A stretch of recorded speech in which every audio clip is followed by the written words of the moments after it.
derecho canónico y lo que dice la Iglesia no por capricho, desde siglos se viene haciendo así. Y el vino tiene que ser vino de uva, puede ser de otra, tiene que ser vino, puede consagrarse otra sustancia, sería inválido.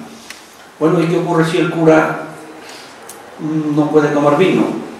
Puede el cura que esté, a lo mejor esté en un tratamiento de desintoxicación, ¿por qué no? O puede ser, yo conozco por ejemplo un sacerdote que nunca no puede tomar vino, no puede.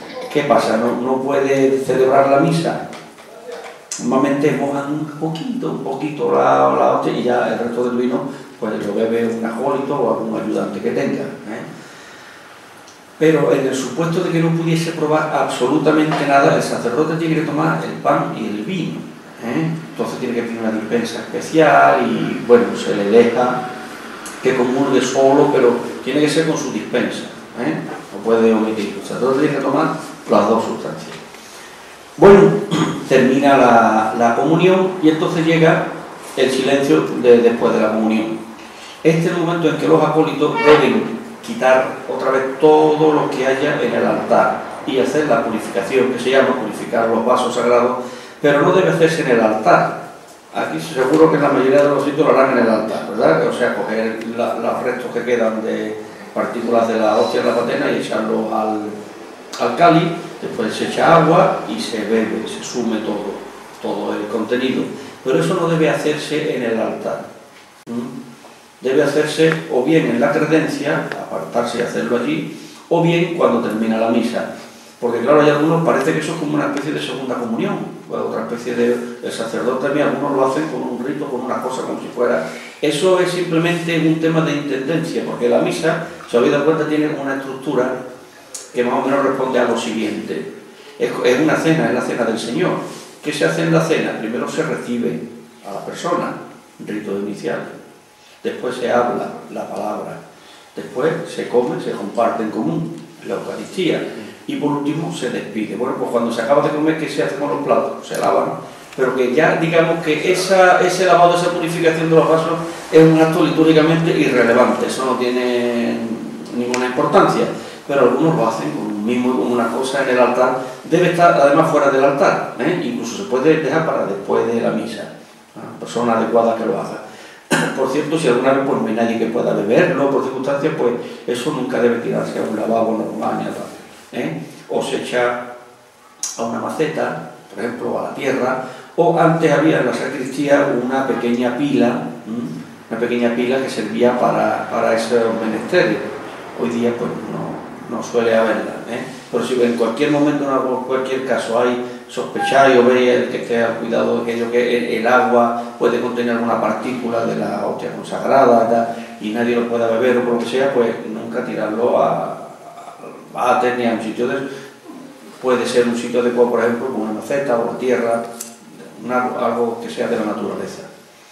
Bueno, como digo, se limpia el cáliz, ya se retira todo lo que hay en el altar, porque ya no hace falta nada, en todo caso el mesal.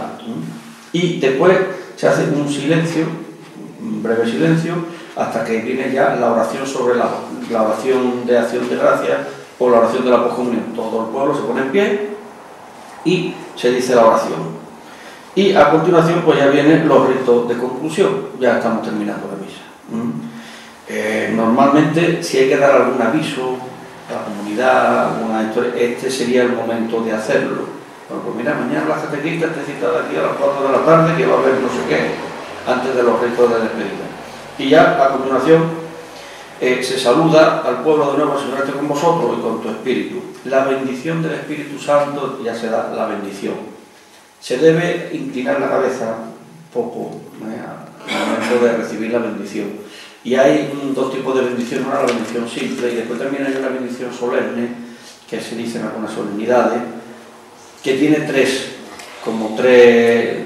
versículos a los que se responde amén, amén, amén, y ya al tercero, y la bendición de Dios, ya es cuando se hace la bendición propiamente dicho. Bendecir, que no significa ni más ni menos que decir bien, desearle a uno el bien, de bendecir. Y a continuación